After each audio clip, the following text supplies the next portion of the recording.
Back to xylem learning. അപ്പം നമ്മൾ നമ്മുടെ EVSന്റെ മൂന്നാമത്തെ യൂണിറ്റ് കഴിഞ്ഞല്ലേ. നമ്മുടെ മൂന്നാമത്തെ യൂണിറ്റ് എന്തായിരുന്നു? ജലം ജീവാമൃതം അല്ലെങ്കിൽ water the elixir of life. അപ്പോൾ അതിൽ നമ്മൾ കുറേ കുട്ടി ആക്ടിവിറ്റീസ് ഒക്കെ ചെയ്തായിരുന്നു. അപ്പോൾ ഇന്നത്തെ ക്ലാസ്സിൽ നമ്മൾ ആ ഒരു യൂണിറ്റിൽ ചെയ്തിരിക്കുന്ന ആക്ടിവിറ്റീസ് അതിൻ്റെ തുടർ പ്രവർത്തനങ്ങളൊക്കെ ആട്ടോ നമ്മൾ നോക്കുന്നത്. അപ്പം കൂട്ടുകാർ നോക്കിക്കേ, നമ്മൾ ഈ ഒരു യൂണിറ്റ് തുടങ്ങിയപ്പോൾ തന്നെ എന്തായിരുന്നു? ആഫ്റ്റർ എഫക്റ്റ് ഓഫ് റെയിനിങ്, അതായത് മഴയൊക്കെ പെയ്യുന്നതിന് ശേഷം നമുക്ക് അനുഭവപ്പെടുന്ന അല്ലെങ്കിൽ നമ്മുടെ അന്തരീക്ഷത്തിൽ അനുഭവപ്പെടുന്ന എന്തെല്ലാം മാറ്റങ്ങൾ എന്തൊക്കെയായിരുന്നു, അങ്ങനെ ഒരു ചോദ്യമൊക്കെ ചോദിച്ചിട്ടായിരുന്നു അല്ലേ നമ്മൾ ഈ ഒരു യൂണിറ്റ് സ്റ്റാർട്ട് ചെയ്തത്. എന്ന കൂട്ടുകാർ വേഗം പറഞ്ഞു എന്തെല്ലാം മാറ്റങ്ങൾ നമുക്കിവിടെ കാണാൻ പറ്റും. ഒന്നാമത്തെ മാറ്റം എന്താണ്? നമുക്ക് ആ ഒരു സമയത്ത് നല്ല തണുപ്പായിരിക്കും അല്ലേ.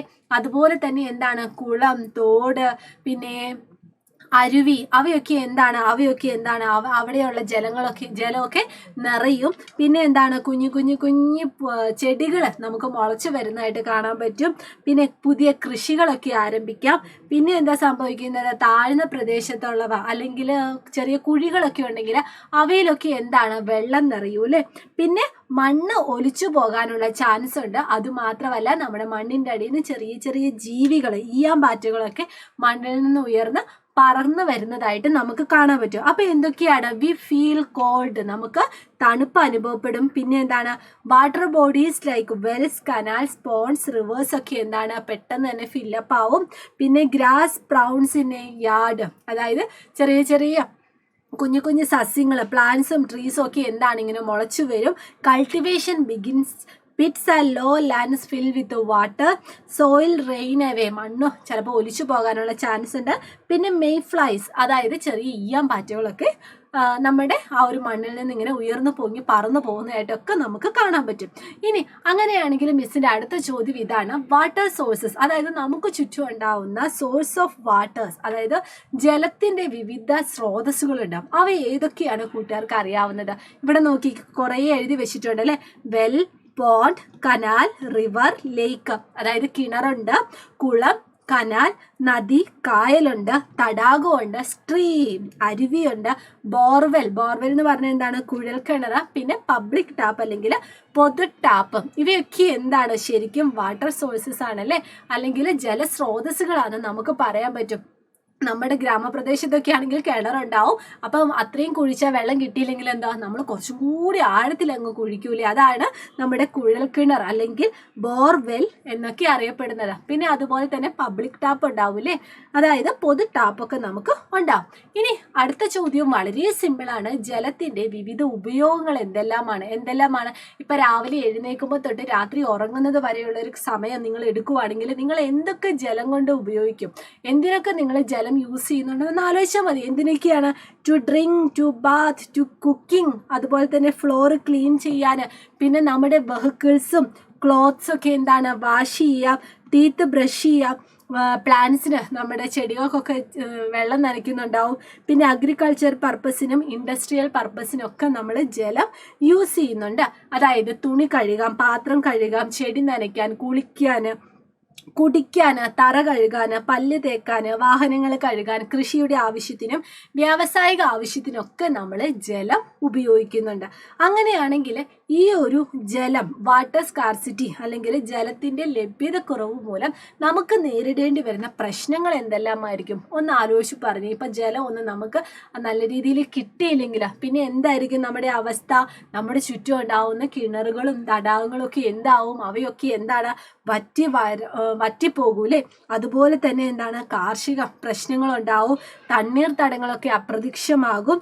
വിശപ്പും പോഷകാഹാരക്കുറവും ദാരിദ്ര്യവും ഒക്കെ അനുഭവപ്പെടും. പിന്നെ മെയിൻ ആയിട്ടുള്ള കാര്യം എന്താണ്? സസ്യങ്ങളൊന്നും ഉണ്ടാവത്തില്ല. സസ്യങ്ങളൊന്നും ഉണ്ടായില്ലെങ്കിൽ എന്താണ്? നല്ല ശുദ്ധ വായു ഒന്നും നമുക്ക് കിട്ടത്തില്ല. നമ്മുടെ നിരവധി സസ്യങ്ങളും മൃഗങ്ങളും ഒക്കെ എന്താണ്? നമ്മുടെ ഭൂമിയിൽ നിന്ന് തന്നെ അപ്രത്യക്ഷമായി പോകും. അതുമാത്രമാണോ? നമ്മുടെ ആ ഒരു ഭൂമിയുടെ പച്ചപ്പൊക്കെ അങ്ങ് ഇല്ലാതെയാവൂലേ. കുടിവെള്ളത്തിനും മറ്റാവശ്യങ്ങൾക്കും ഒന്നും നമുക്ക് ജലം കിട്ടത്തില്ല. അപ്പം ജലത്തിൻ്റെ ലഭ്യതക്കുറവ് മൂലം അനുഭവപ്പെടുന്ന കുറച്ച് പ്രശ്നങ്ങളാണ് ഇവയൊക്കെ. ഏതൊക്കെയാണ്? വെൽസ്, റിവേഴ്സ്, പോൺസ് ഒക്കെ എന്താണ് ഡ്രൈഡപ്പ് ആവും, അഗ്രികൾച്ചർ ഇഷ്യൂസ് ഉണ്ടാവും, ഹങ്കർ ആൻഡ് മാൽന്യൂട്രീഷൻ, പോവേർട്ടി, ദാരിദ്ര്യവും പോഷകാഹാരക്കുറവും വിശപ്പും ഒക്കെ അനുഭവപ്പെടും, വെറ്റ് ലാൻഡ് അതൊക്കെ എന്താണ് അപ്രത്യക്ഷമാകും, പിന്നെ പ്ലാന്റ്സും ആനിമൽസും ഒക്കെ എന്താണ് it will be disappear from the earth, ഭൂമിയിൽ നിന്ന് തന്നെ ഇല്ലാതായി പോകൂലേ. പിന്നെ it also wipe out the green carpet from the earth surface, നമ്മുടെ ആ ഒരു പച്ചപ്പൊക്കെ ഇല്ലാതായി പോകും. പിന്നെ ബാത്ത് ചെയ്യാനും ഡ്രിങ്ക് ചെയ്യാനും ഒന്നും നമുക്ക് ജലം കിട്ടാത്ത ഒരവസ്ഥയിൽ വരും. അപ്പം നമ്മൾ എന്ത് ചെയ്യണം, ഇങ്ങനെ ജലത്തിൻ്റെ ലഭ്യത കുറഞ്ഞാൽ നമുക്ക് ഇത്രയും കഷ്ടപ്പാട് ഇത്രയും ദുരിതങ്ങളൊക്കെ ഉണ്ടാവുമെന്ന് പറഞ്ഞു. അപ്പം നമ്മൾ എന്ത് ചെയ്യണം, ജലം ഇങ്ങനെ സൂക്ഷിച്ച് ഉപയോഗിക്കണം. പക്ഷെ നമ്മൾ തന്നെ അറിഞ്ഞോ അറിയാതെയോ എന്താണ് ജലം ഇങ്ങനെ ദുരുപയോഗം ചെയ്യുന്നുണ്ട്. അപ്പം ജലം ഉപയോഗശൂന്യമാവുന്ന സാഹചര്യങ്ങൾ എന്തെല്ലാം എന്ന് ചോദിച്ച കൂട്ടുകാർക്കൊക്കെ എന്തൊക്കെ എഴുതാം. ടാങ്കുകൾ നിറഞ്ഞൊഴുകുന്നു, കുറേ നേരം നമ്മളിങ്ങനെ ഷവർ ഓൺ ചെയ്ത് വെച്ചിട്ട് കുറേ നേരം ദീർഘനേരമായിട്ടുള്ള കുളി, ചോർച്ചയുള്ള ടാപ്പുകൾ, പിന്നെ അനാവശ്യമായിട്ട് ടാപ്പ് തുറന്നിടുന്നു, പിന്നെ പല്ല് തേക്കുമ്പോൾ നമ്മൾ ടാപ്പ് തുറന്നിടുന്നു, തോട്ടത്തിൽ വെള്ളം പാഴാക്കുക, വാഹനങ്ങൾ കഴുകുമ്പോൾ ജലം പാഴാക്കുക, ഇവയൊക്കെ എന്താണ് നമ്മളിങ്ങനെ ജലം ഉപയോഗശൂന്യമാക്കുന്ന കുറച്ച് സാഹചര്യങ്ങളാണ്. ഏതൊക്കെയാണ്? Tank overflowing, taking long shower, leaking tap, unnecessary open tap, keeping the tap open while brushing out teeth, wasting water in garden and washing vehicle. ഇതൊക്കെയാണ് ആ ഒരു സന്ദർഭം എന്ന് പറയുന്നത്.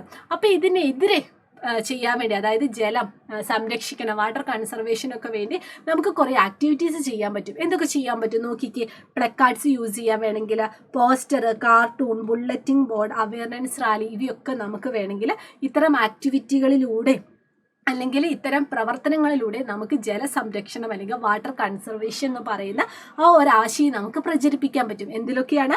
Placard, poster, cartoon, bulletin board and ബോധവൽക്കരണ rally. ഇതും കൂട്ടുകാർ നോക്കണം. അപ്പം മിസ് നേരത്തെ പറഞ്ഞായിരുന്നല്ലേ, നമ്മുടെ ഗ്രാമത്തിലുള്ളവർ എന്താണ് കൂടുതലായിട്ടും ആശ്രയിക്കുന്നത്? എന്താണ്? കിണറിനെയാണല്ലേ. പക്ഷേ ഈ കിണറ്റിലെ ജലവും മലിനമാവുന്ന കുറേ സാഹചര്യങ്ങളുണ്ടാവും. അപ്പം എങ്ങനെയായിരിക്കും അവ മലിനമാവുന്നത്? അതുപോലെ തന്നെ അവ നമുക്ക് എങ്ങനെ പരിഹരിക്കാം? അതും ഒന്ന് അറിഞ്ഞു വെക്കുന്നത് നല്ലതല്ലേ. എങ്ങനെയായിരിക്കും അത് മലിനമാവുന്നത്? കുറേ ഉദാഹരണങ്ങൾ നമുക്ക് തന്നെ കിട്ടൂലേ. എന്താണ്? അവയുടെ അടുത്ത് നിന്ന് നമ്മൾ ഡ്രസ്സ് അലക്കുമ്പം, അതുപോലെ തന്നെ അവയുടെ അടുത്ത് നിന്ന് നമ്മൾ ബാത്ത് ചെയ്യുമ്പോൾ, ബാത്തിങ് നിയർ ദി വെൽ, പിന്നെ septic tank near the well, polluted water collecting near the well, and birds and trees also pollute the water. അതിലൂടെ നമുക്ക് എന്താണ്? കിണറ്റിലെ ജലം മലിനമാവുന്ന കുറച്ച് സാഹചര്യങ്ങളാണ്. അപ്പം അവയൊക്കെ പ്രതിരോധിക്കാൻ നമ്മൾ എന്ത് ചെയ്യണം? ഈ കിണറ്റിൻ്റെ അടുത്ത് നിന്ന് കുളിക്കാൻ പാടില്ല, അവിടുന്ന് നമ്മൾ നമ്മുടെ വാഹനങ്ങളോ അല്ലെങ്കിൽ മൃഗങ്ങളെയോ കുളിപ്പിക്കാനും പാടില്ല. പിന്നെ എന്താണ്? സെപ്റ്റിക് ടാങ്ക് ഒക്കെ എന്താണ് കുറച്ച് അകലെ നമ്മൾ പ്ലേസ് ചെയ്യണം. പിന്നെ നമ്മൾ ഡേർട്ടി വാട്ടർ, അവിടെ എവിടെയെങ്കിലും മലിനജലം കെട്ടിക്കിടക്കുവാണെങ്കിൽ അതൊക്കെ നമ്മൾ ഒഴിവാക്കണം. പിന്നെ നെറ്റ് വെച്ച് നമ്മൾ മൂടണം. കാരണം നെറ്റ് വെച്ച് മൂടിയില്ലെങ്കിൽ എന്താ പ്രശ്നം? അതിൻ്റെ മുകളിൽ കൂടെ പോകുന്ന കാക്കയും പറവേൻ്റെയും ഒക്കെ വേസ്റ്റ് എന്തെങ്കിലും ഒക്കെ അവരുടെ വിസർജ്ജാവശിഷ്ടങ്ങളൊക്കെ എന്താണ് വെള്ളത്തിൽ വീഴാനുള്ള ചാൻസ് ഉണ്ട്. അതുപോലെ തന്നെ എന്താണ് അതിൻ്റെ സൈഡിലിരിക്കുന്ന മരത്തിൻ്റെ ഒക്കെ ഇല, ചീഞ്ഞ ഇലയൊക്കെ വീഴാനുള്ള ചാൻസ് ഉണ്ടല്ലേ. അതുപോലെ തന്നെ പ്രൊട്ടക്റ്റീവ് ഫെൻസ് നമ്മൾ യൂസ് ചെയ്യണം. അതായത് സംരക്ഷണ ഭിത്തിയും നമ്മൾ ആ കിണറിൽ നമ്മൾ വെക്കണം. അപ്പോൾ ഈ ഒരു മെത്തേഡിലൂടെയൊക്കെ തന്നെ എന്താണ് നമുക്ക് കിണറ്റിലെ ജലം മലിനമാകുന്നതിൽ നിന്ന് നമുക്ക് തടയാൻ പറ്റൂലേ. അങ്ങനെയാണെങ്കിൽ ഈ ജലം ശുദ്ധീകരിക്കാനും കുറേ മെത്തേഡ്സ് ഉണ്ടല്ലേ. നമ്മൾ പഠിച്ചല്ലേ നമ്മുടെ മോഡേൺ ലൈഫിൽ എന്താണ് ഈ പ്യൂരിഫയർ, വാട്ടർ പ്യൂരിഫയർ നമുക്ക് യൂസ് ചെയ്യാൻ പറ്റും. അല്ലെങ്കിൽ നമുക്കൊരു പുതിയൊരു കാര്യം നമ്മൾ പഠിച്ചായിരുന്നു അല്ലേ, മുച്ചട്ടി അരിപ്പ അല്ലെങ്കിൽ 3 പോട്ടഡ് സീവ്. അതെന്തായിരുന്നു സംഭവം? 3 ചട്ടി നമ്മൾ കൺസിഡർ ചെയ്യുക. 3 ചട്ടി എടുക്കുക, എന്നിട്ട് 3 ചട്ടി ഈ ചിത്രത്തിൽ കാണുന്നത് പോലെ നിങ്ങൾ പ്ലേസ് ചെയ്യുക. ഒരു കാര്യം ശ്രദ്ധിക്കണം, ആ ഒരു 3 ചട്ടിയുടെ ബോട്ടത്തിൻ്റെ സെൻറ്ററിലായിട്ട് എന്ത് വേണം? ഒരു ചെറിയ ഹോൾ ഇടണം. അതിനുശേഷം എന്താണ് ഈ 3 ചട്ടിയിൽ നിങ്ങൾ കുറച്ച് കാര്യങ്ങൾ നിറയ്ക്കാനുണ്ട്. ആദ്യത്തെ ചട്ടിയിൽ എന്താ ചെയ്യുന്നത്? ചരൽ അല്ലെങ്കിൽ ഗ്രാവൽ, നല്ല വാഷ് ചെയ്ത് ചരൽ വെക്കുക. രണ്ടാമത്തെ ചട്ടിയിലോ മണൽ അല്ലെങ്കിൽ സാൻഡ് കീപ്പ് ചെയ്യുക. മൂന്നാമത്തേതിൽ ചിരട്ടക്കരി അല്ലെങ്കിൽ ബേൺ കോക്കനട്ട് ഷെല്ലും കൊണ്ട് ആ 3 ചട്ടിയിലും ഇതുപോലെ ഓരോ കാര്യങ്ങൾ വെക്കുക. എന്നിട്ട് എന്താണ് ഇത് ഈ പറയുന്ന രീതിയിൽ നിങ്ങൾ അറേഞ്ച് ചെയ്യുക. എന്നിട്ട് ഏറ്റവും താഴെ നല്ല പ്യുവറായിട്ടുള്ള വെള്ളം ശേഖരിക്കാൻ വേണ്ടി ഒരു ചെറിയ പാത്രം വെക്കുക. എന്നിട്ട് നിങ്ങൾ എന്ത് ചെയ്യണം? നിങ്ങൾക്ക് ഏത് ജലമാണോ ശുദ്ധീകരിക്കണം, അല്ലെങ്കിൽ ഏതെങ്കിലും ഒരു ചെളിവെള്ളം എടുത്തിട്ട് ആദ്യത്തെ പോട്ടിൽ കൂടി, ആദ്യത്തെ ആ ഒരു ചട്ടിയിൽ കൂടി ഒഴിക്കുമ്പോൾ എന്ത് വരും? നമ്മൾ ഒഴിച്ച ജലം എന്താണ്? ആദ്യത്തെ ചട്ടിയിൽ എന്താ ഉള്ളത്? ചരല്. അതിൽ കൂടെ പോയിട്ട് രണ്ടാമത്തെ ചട്ടിയിലെ മണലിൽ കൂടെയും പോയിട്ട് മൂന്നാമത്തെ ചട്ടിയിലെ ചിരട്ടക്കരിയിൽ കൂടെയും പോയിട്ട് പ്യുവറായിട്ട് ചെളിവെള്ളം മാറി നല്ല ശുദ്ധ ജലമായിട്ട് നമുക്ക് ഈ താഴെയുള്ള ഇതുപോലുള്ള ബീക്കറിയിൽ നമുക്ക് ശേഖരിക്കാൻ പറ്റും. അപ്പോൾ അത് മാത്രമേ ഉള്ളായിരുന്നു നമ്മൾ പഠിച്ചത് അല്ല അല്ലേ? നമ്മുടെ കിണറ്റിലൊക്കെ നമ്മൾ ബ്ലീച്ചിങ് പൗഡർ നമ്മൾ യൂസ് ചെയ്യാറുണ്ട് അല്ലേ? പക്ഷേ ബ്ലീച്ചിങ് പൗഡർ യൂസ് ചെയ്യുമ്പോൾ എന്താണ്, നമുക്കൊരു ലിമിറ്റ് വേണമല്ലേ? ഇപ്പോൾ ഒരു ഉദാഹരണം പറയുകയാണെങ്കിൽ 2 പേരുടെ ആഴം അത്രയും വെള്ളമുള്ളൊരു കിണറാണെങ്കിൽ അവിടെ നമ്മൾ എന്ത് ചെയ്യണം? നമ്മുടെ തീപ്പെട്ടിക്കൂട് കണ്ടിട്ടില്ലേ മക്കളെ? തീപ്പെട്ടിക്കൂടിൻ്റെ ഉള്ളിൽ അത്രയും നിറയ്ക്കാവുന്ന ബ്ലീച്ചിങ് പൗഡർ മാത്രം യൂസ് ചെയ്യുക. അത് എന്നിട്ട് എന്ത് ചെയ്യണം? ജലമായിട്ട് മിക്സ് ചെയ്തിട്ട് അതിൻ്റെ ആ ഒരു തെളിവെള്ളം ഉണ്ടല്ലോ, അത് നിങ്ങൾ കിണറ്റിലെ വെള്ളവുമായിട്ട് മിക്സ് ചെയ്യുക. എന്നിട്ട് എന്താണ്, പിറ്റേത്തെ ദിവസം തൊട്ട് നിങ്ങൾക്ക് അത് ആ കിണറ്റിലെ വെള്ളം നിങ്ങൾക്ക് യൂസ് ചെയ്യാൻ വേണ്ടി പറ്റും. പറഞ്ഞത് മനസ്സിലായല്ലോ? അപ്പോൾ ഈ 3 മെത്തേഡിലൂടെ നമുക്ക് വാട്ടർ പ്യൂരിഫൈ ചെയ്യാൻ പറ്റും. ഇനി അടുത്ത ചോദ്യം എന്താണ്, എങ്ങനെയാണ് ഈ വാട്ടർ ബോഡീസ് പൊള്യൂട്ട് ആവുന്നത്, അല്ലെങ്കിൽ ജലാശയങ്ങൾ എങ്ങനെ മലിനമാകുന്നു, അതുപോലെ തന്നെ മലിനമാവുന്നത് കൊണ്ടുള്ള പ്രശ്നങ്ങൾ എന്തെല്ലാമാണ്, ഇനി എങ്ങനെ നമുക്ക് തടയാൻ പറ്റും, ഈ കാര്യങ്ങളും കൂടി അറിഞ്ഞു വെക്കുന്നത് നല്ലതല്ലേ? അപ്പോൾ നിങ്ങൾ എന്ത് ചെയ്യണം? മിസ് ഇതാ നോട്ട് ഇവിടെ തന്നിട്ടുണ്ട്, ഇത് നിങ്ങൾ ജസ്റ്റ് ഒന്ന് പോസ് ചെയ്യണം. അല്ലെങ്കിൽ നമ്മുടെ ഇവിടുത്തെ നോട്ട്സ് ഒക്കെ കിട്ടുന്നതിന് വേണ്ടി എന്താണ്, നമ്മുടെ ഈ ഓരോ ക്ലാസ്സിന് താഴെ ഒരു ലിങ്ക് ഉണ്ടല്ലേ, ആ ലിങ്കിൽ പോയാൽ നമ്മുടെ കമ്മ്യൂണിറ്റി ഗ്രൂപ്പിൽ നിങ്ങൾ ഓൾറെഡി ആഡ് ആവും. അങ്ങനെ ആഡ് ചെയ്യുവാണെങ്കിൽ നിങ്ങൾക്ക് നമ്മുടെ മിസ്സിൻ്റെ ഓരോ ക്ലാസ്സിൻ്റെ നോട്ട്സ് നമുക്ക് കിട്ടും കേട്ടോ. അപ്പോൾ നിങ്ങൾ ജസ്റ്റ് അതിലൊന്ന് ക്ലിക്ക് ചെയ്തിട്ട് നമ്മുടെ വാട്സപ്പ് കമ്മ്യൂണിറ്റി ഗ്രൂപ്പിലൊന്ന് ആഡ് ആവണം കേട്ടോ. അപ്പോൾ അങ്ങനെയാണെങ്കിൽ നമുക്ക് ഈ നോട്ട് കിട്ടും. അല്ലെങ്കിൽ എന്ത് ചെയ്യണം? ജസ്റ്റ് ഒന്ന് പോസ് ചെയ്തിട്ട് ഈ നോട്ട് നിങ്ങൾ എഴുതിയെടുക്കണം. എങ്ങനെയാണ് നമ്മളിപ്പോൾ എന്താ നോക്കുന്നത്, ജലാശയങ്ങൾ എങ്ങനെയാണ് മലിനമാവുന്നത്, അങ്ങോട്ടേക്ക് മാലിന്യം വരുന്നു. പിന്നെ നമ്മൾ കുറേ കാര്യങ്ങൾ പഠിച്ചില്ലേ, എന്താണ്, വസ്ത്രങ്ങളും വാഹനങ്ങളും കഴുകുന്നു, ഫാക്ടറികളിലെ മാലിന്യം വരുന്നു, കീടനാശികളുടെ രാസവളങ്ങളുടെ അമിത ഉപയോഗം വരുന്നു. പിന്നെ എന്താണ്, അവ പ്രശ്നങ്ങൾ എന്തൊക്കെയാണ്? പ്രശ്നങ്ങളേ ഉള്ളൂല്ലേ? എന്തൊക്കെയാണ്? ശുദ്ധജലം കിട്ടത്തില്ല, രോഗങ്ങളുണ്ടാവുന്നു, ജലജീവികളൊക്കെ നശിച്ചു പോകുന്നു, ജലസ്രോതസ്സുകൾ ഇല്ലാതാവുന്നു. അപ്പോൾ അതിനെയൊക്കെ തടയാൻ വേണ്ടി നമ്മൾ എന്താ ചെയ്യേണ്ടത്? മരങ്ങൾ പിടിപ്പിക്കണം, പ്ലാസ്റ്റിക് ഉപയോഗങ്ങളൊക്കെ കുറയ്ക്കണം. പിന്നെ എന്താണ്, പ്ലാസ്റ്റിക് മാലിന്യങ്ങളൊന്നും വലിച്ചെറിയരുത്. പിന്നെ നമ്മൾ നേരത്തെ ചെയ്തതുപോലെ തന്നെ കുറേ പ്രവർത്തനങ്ങളൊക്കെ നമ്മൾ ഈ ഒരു ജലം സംരക്ഷിക്കേണ്ട ആവശ്യകതകളെ പറ്റിയൊക്കെ നമ്മൾ പറയാം. പിന്നെ ഉള്ള കാര്യം എന്താണെന്ന് വെച്ചാൽ, നമ്മുടെ ഈ ഒരു യൂണിറ്റിനോടനുബന്ധിച്ച് എന്താണ്, പഠന പ്രവർത്തനങ്ങളുണ്ടല്ലേ. ഏതൊക്കെയാണ് നോക്കിക്കേ. ഒന്നാമത്തെ ചോദ്യം എന്താണ്, രുചിയും മണവും നിറവും ഇല്ലാത്ത 2 പദാർത്ഥങ്ങൾ എന്താണ്? ജലം, പാല്, പിന്നെന്താണ്, മോര്, പാല്, വായു, ജലം, വായു, മോര്. ഏതായിരിക്കും? രുചിയും ഇല്ല, മണവുമില്ല, വിത്തൗട്ട് ടേസ്റ്റ് ഓർ സ്മെൽ. ഏതിനൊക്കെ ആയിരിക്കും? വാട്ടറിനും മിൽക്കിനുമാണോ? ബട്ടർ മിൽക്ക് ആൻഡ് മിൽക്കാണോ? വാട്ടർ ആൻഡ് എയർ ആണോ? ഏതായിരിക്കും? ജലത്തിനും വായുവിനും പ്രത്യേകിച്ച് രുചിയോ പ്രത്യേകിച്ച് മണമോ ഒന്നുമില്ല അല്ലേ? ഇനി അടുത്തത്, മഴക്കാലവുമായി ബന്ധമില്ലാത്ത പ്രസ്താവന. പുഴകൾ നിറയുന്നു, ഇടി മിന്നലുണ്ടാവുന്നു, മണ്ണ് ഒലിച്ചു പോകുന്നു, കുളങ്ങൾ വറ്റിപ്പോകുന്നു. എന്തായിരിക്കും?